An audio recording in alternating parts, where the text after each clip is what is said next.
Hello everybody, and either welcome or welcome back to my podcast. As always, if you do like this, please rate, comment, and subscribe. You can find me on iTunes, Google Play, Stitcher, SoundCloud, Spotify, and YouTube. So yes, hi, hello, welcome everybody. Going to try to get back on our regular weekly roundup schedule this week. The Mueller report kind of messed up all of my scheduling and trying to cover that. Ended up kind of just messing up everything, so going to try to get back into the swing of things of doing the weekly roundups on either Sunday or Monday. So here we are, hopefully back into the swing of things until something else catastrophic happens that sucks all the air out of the news cycle, and we all have to spend our time talking about that. But to start off this episode, I'm going to go ahead and start with kind of the very sad story coming out of California over the weekend, and that is the Chabad of Poway shooting. If you haven't been following the news, on Saturday, which was this past Saturday, which was the last day of Passover, and was also 6 months to the day after the Tree of Life shooting in Pittsburgh, the Synagogue Shooting in Pittsburgh. Apparently, somebody went into the synagogue, like I said, on the last day of Passover, where obviously you know that there are going to be more people attending services than usual because obviously it's a holy day. And as it stands right now, we have one person dead and 3 people injured. And reports coming out about how this went down, it seems that there could have been a lot more damage done if not for people willing to confront the shooter. So first off, thank you to all of the brave people who stepped up to stop this man from doing any more damage. There was an armed person attending services, a border patrol person. So that was helpful too. And so as bad as this is, obviously it could have been a lot worse. But once again, this is another one of these situations where you have somebody who seems to be a white nationalist and an anti-Semite who went online and posted a manifesto. No, I have not read the manifesto. I do not have time to read crazy people's dumbass writings on 8chan. But it's again another one of these situations that seems very similar to the Christchurch situation from New Zealand. And so it kind of is this deja vu, here we go again thing. And not to minimize, obviously, synagogues being shut up. That is horrible. I have made my thoughts on this very clear. Obviously, shooting up any place is not okay, but there is something especially heinous about shooting up a place of worship when there is an active service going on, when it is a holy day for that religion. It adds a different dimension to it that it's especially evil to me to try to target people who are in their place of worship, trying to be with their community, trying to worship their God, some place that they feel is safe for them to be. To target places of worship is just, it's next level to me, and it's unforgivable. But like I said, here we are in this situation again, and of course you have the same people who always want to step up in these situations and make 2 arguments now, because now that this online manifesto thing seems to be becoming a thing, and especially these people posting to 4chan and 8chan and all of these darker corners of the internet, there comes with the obvious gun control argument that everybody wants to make because he did use an AR. So again, everybody wants to hop on this to make the argument that we need to ban assault rifles, we need to grab all the ARs, even from people who are law-abiding and have done nothing wrong, never would do anything wrong, let alone go on a shooting spree. You also have this extra component of people who want to make the argument that we need to do something about online speech, which again, you're wanting to punish people who have done nothing wrong in order to try to prevent something that you're not going to be able to prevent. So every time this happens, there's this now two-pronged attack that we have to deal with. And as far as gun control, obviously, no, I don't care. Like, there's no reason why one person doing a fucked up thing means that every single person in the country has to pay the price for that. That's not fair. That's not right to ask people to do that. And it's also not really constitutionally possible. So, once again, gun grabbers, no, no, no. The second problem of the online speech thing is something that is a lot harder to really figure out a way to adjudicate that. Because, of course, obviously, I am a 1A maximalist. I am a Section 230 maximalist. I do not believe in online censorship at all. I do not think anybody should be censored. I don't think anybody should be deplatformed. If anything, I think people like this who have vile, repugnant views need to be brought out into public and for that to be seen so that people can know that there are people that have these views and hey, here's this person. Now you know, don't associate with that person if you don't believe in that kind of stuff. And, oh, here's this whole community of people who have these vile, racist, anti-Semitic bullshit ideas and thoughts. And so, yeah, they're over there and we can all see them. And I would rather it be a thing where we can all see them than it be something where they're in some dark corner where you can't see them. And so, this is one where it's hard to say, in my opinion, what to do to remedy this issue. What I can say, though, is what to not do. And that is to not try to regulate speech on the internet. For God's sake, do not try to get Congress involved in trying to regulate speech on the internet. It's these same arguments that we have to keep having every time somebody wants to bring this up in the context of social media.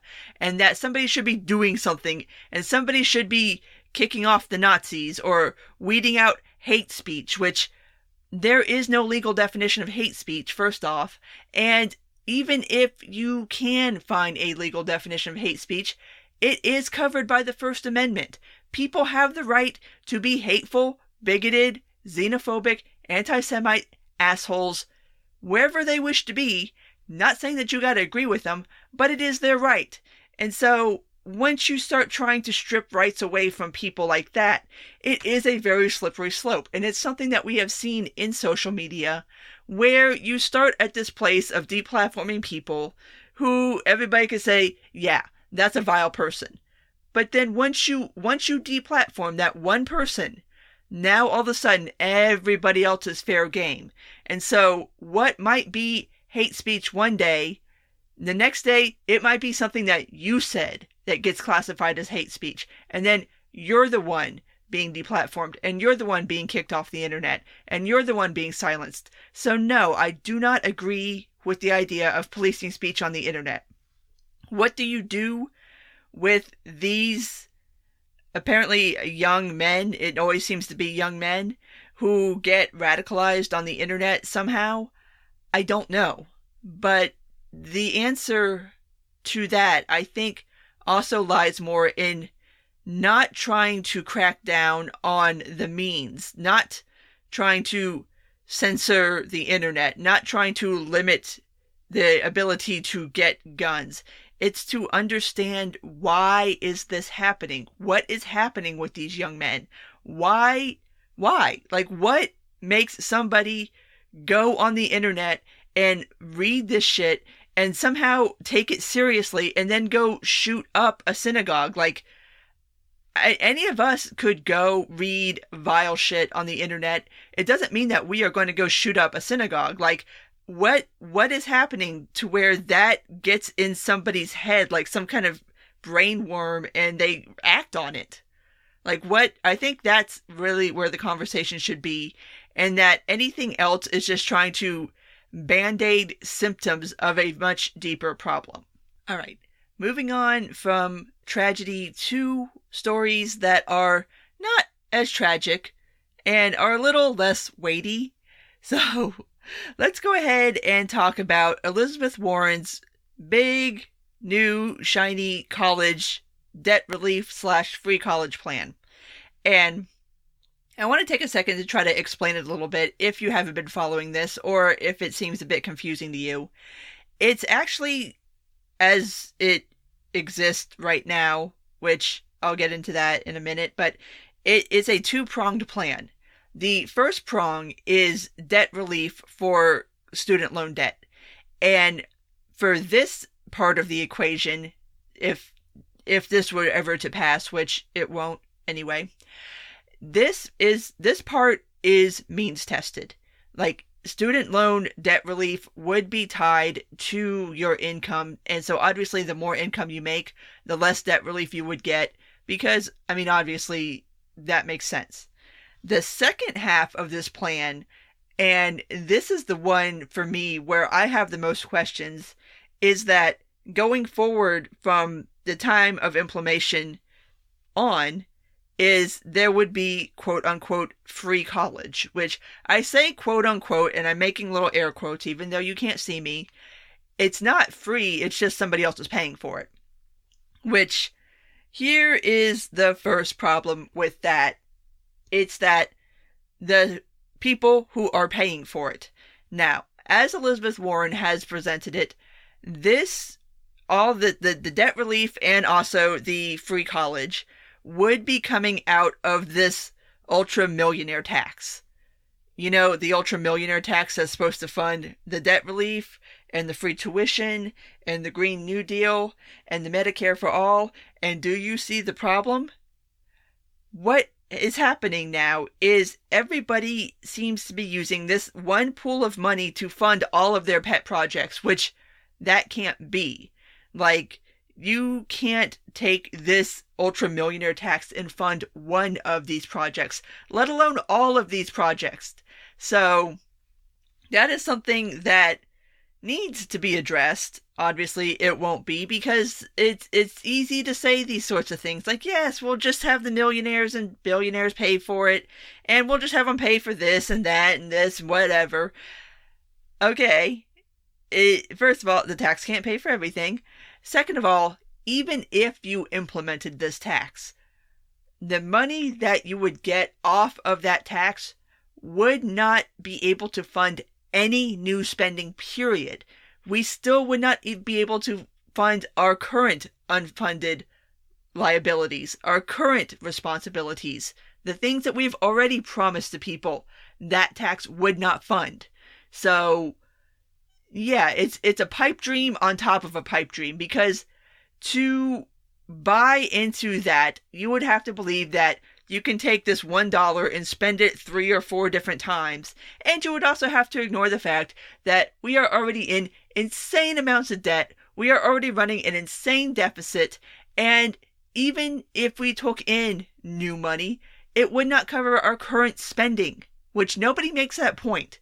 I wish somebody would. I wish one presidential candidate would make the point that, yes, all of these plans sound lovely. We can't afford them. We can't afford the plans that we have now. So stop it. Somebody at some point has to bring up the fiscal realities of our situation, which is that we are broke as fuck and we cannot afford to spend money on shiny new projects that really are meant to buy votes. Which, brief aside, can we talk about the fact that offering up plans where it basically is implying that if you vote for me, I will give you free stuff, is vote buying? Can we talk about that for a second? Yeah, so that's another reason why this is really a no-go, and other reasons. Moving on, because I could stay on the fiscal issue this whole episode.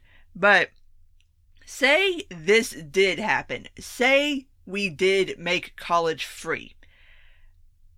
What do you think that is going to do to the value of a college degree?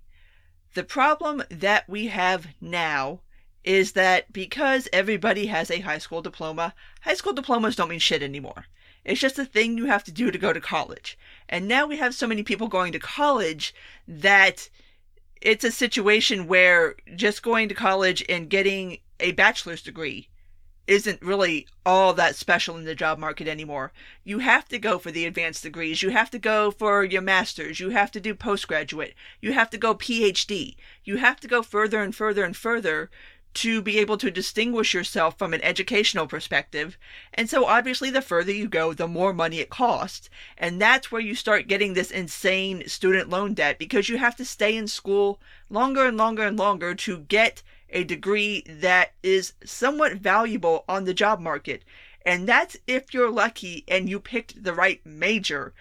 Maybe you might be able to recoup the majority of your cost and be able to work in the field that you got your education in.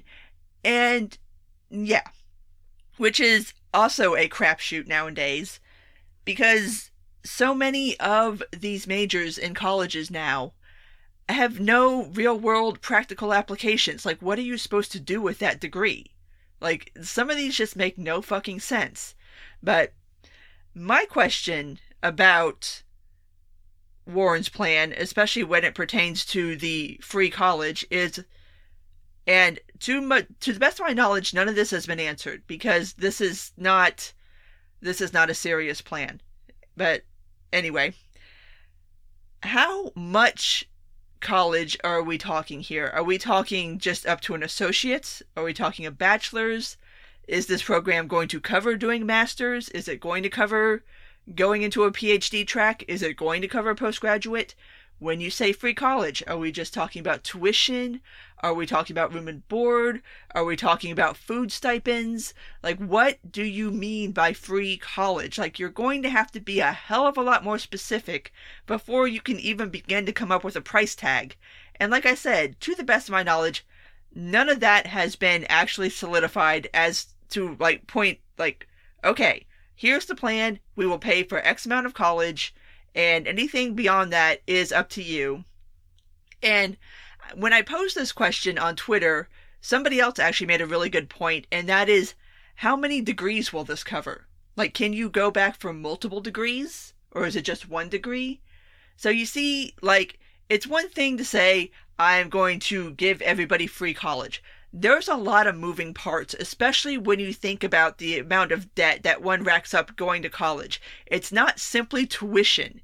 It's tuition and everything else that goes along with going to a 4-year university where presumably you stay on campus.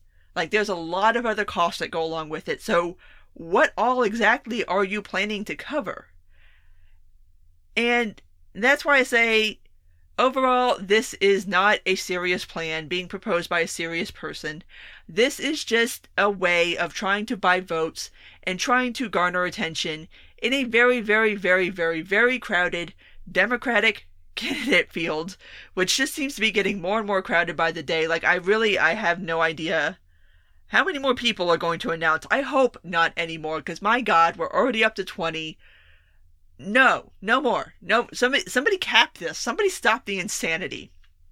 But I say this is not a serious plan, and obviously I've outlined all the reasons why. There is a serious plan that one could propose that nobody is going to propose, but if you really wanted to get serious about fixing the problem of tuition and college expenses in general, across the board, remove the government guarantee from student loans. That will stop 95% of the problems with universities right now.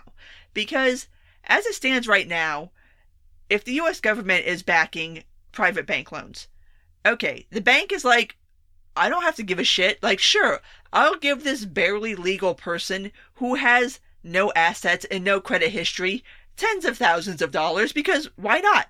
Like, I'm not going to be out the money if they don't pay me back. It's a government-backed loan. They'll pay me back, so I don't have to give a shit. And so, because of this very free, easy money that these students can get, colleges then said, wait a minute. If these students can get X amount of money, then we want that money, so we're going to start charging more. We're going to bump up our per hour rates. We're going to charge more for room and board. We're going to do this, that, and the other so that we can get that money, because if the bank's willing to give it to the student, then we want it from the student. The student will give it to us. So it's led to this just spiraling out of control college cost. And it's almost to the point where it's very hard to self-fund going to college now. Like, of all of the gripes that millennials and Gen Z has, this is one where I will back them on this. It has gotten insane to try to get a college degree, and everybody told them they had to. Their whole damn lives, people told them, you have to go to college. You have to get this degree. And if it's $50,000, well then guess what? You got to pay $50,000. And, oh, here, we'll give you $50,000. And sure, we're not going to explain to you how interest works or how payments work or that you have to pay all this money back one day. It's just like, it's such a fucking racket. And the one way to stop it in its tracks is to have the government stop backing these loans, and either the banks have to be the one to back the loan and therefore have skin in the game and therefore start giving a shit who you lend money to, or the schools have to start lending the money, and then they have to give a shit about what kind of major you go into and what your earning potential is, so that they can be sure that they're going to see their money again. I mean, and these are serious plans to address the college loan debt. Not, let's forgive everybody's debt and make college free. The last story I want to talk about in this episode, and that's just to say that I told you guys so. Creepy Uncle Joe is now officially Creepy Candidate Joe. He did actually officially announce, and like I said when we were talking about it the last time, when we were still talking about Creepy Uncle Joe being Handsy Uncle Joe, and he hadn't announced then, and I made the point that despite that whole campaign, his poll numbers were way too good for him to not run. And so, here we are. He has officially thrown his hat into the ring. And in the process, he has now become the record holder for first day fundraising earnings. He did $6.3 million in the first 24 hours from 96,000 donors. I say all that, I will put a little asterisk up here, because there is something to talk about, and it will be very interesting to see how this plays out going forward. Biden is not making any kind of pledge that he will only take money from these small online grassroots donors, and in fact, the day he announced, he did hold a traditional fundraiser, a traditional campaign fundraiser. It was an event where people who are fancy and have big checkbooks went and presumably wrote him checks. And so, here's where I think this is going to get interesting. There are a lot of candidates who have made a very big deal about not taking big money donations and not taking money from certain people or certain places. And that's all fine and good. But what happens when you have somebody like Biden who is not playing by those rules and starts kicking their ass at fundraising? How long do you maintain that particular stance that you're not going to take big ticket donations, when all of a sudden you've got one person who's doing it, and it's probably not just one person. I mean, I'm sure some of the other candidates are doing it. They're just not doing it as openly as Biden is. But when all of a sudden you are at a fundraising disadvantage because person A is playing by those rules and you are playing by a different set of rules, how long does this last? And that's what I think is going to be very interesting going forward, to see how much that whole I'm only going to take small donations thing lasts. But back to Joe, because after he announced, it became public that he had contacted Anita Hill right before he announced and apologized to her for the Clarence Thomas confirmation hearings, of which Joe was the head of the Senate Judiciary Committee during the Clarence Thomas hearings. And if you are not familiar with what happened to Anita Hill during the confirmation hearings, go ahead and Google it. But it was not a very good time for Anita Hill. She basically got thrown under the bus a bit. And this was obviously before Me Too. And yeah, it was a pretty ugly scene. And so now he wants to call up Anita Hill and apologize. And to her credit, I think, she did not entirely accept the apology, because she pointed out that what he said was not enough. And I mean, she really did get humiliated. Like, her name got dragged through the press, like she got called all kinds of shit, and it was kind of blatantly transparent that, like, okay, after all this time, now you want to call and apologize, dude? Like, really? Okay, guy, we see you. We see you, Joe. But this, I don't know. Joe Biden is an interesting candidate. He's got so many negatives, but they're negatives that everybody already knows about. So I don't know how you factor them in. Like, I don't think there's going to be any kind of new information that has been made public about Joe Biden. So it's all shit that we've already known. So I don't know how much that affects him. And he is still polling fantastically. Like, him and Bernie are neck and neck. So I don't really know. I don't know what to say to that. Other than, it's going to be very, very difficult to try to judge anything about the Democratic electorate from the internet, because that is a very specific section of the electorate, and obviously not everybody agrees with them. And I'm starting to see a lot of people kind of coalesce a bit around Biden, because as it stands right now, he is probably the most electable candidate in the Democratic field, or at least the one who has the best chance of taking out Trump. And so now you're going to start to see this battle between the segment of the electorate who want to make a statement in 2020. They want the candidate to be a statement candidate, versus the group who want to pick a candidate who they think can best beat Trump, whether it happens to be a woman or a black man or a black woman. They don't care. Like, this is the contingency that doesn't give a shit if it's an old white man. They just want to win. And I can't say I blame them, because losing twice to Trump would be horrific for the Democratic Party. So I understand the electability crowd, but there's going to be this battle between the identity politics and the electability crowd. And I still say that the electability crowd is going to win, because they're going to have the backing of the establishment, because they want to win. Like, they do not want to be embarrassed again. And so they're not going to sit here and let just some statement candidate who makes everybody feel good run against Trump and get creamed. So that is about it for all of this. So I'm going to go ahead and wrap this up. If you did make it this far, thank you as always. And if you do like this, please rate, comment, and subscribe. You can find me on iTunes, Google Play, Stitcher, SoundCloud, Spotify, and YouTube. Take care, and until next time.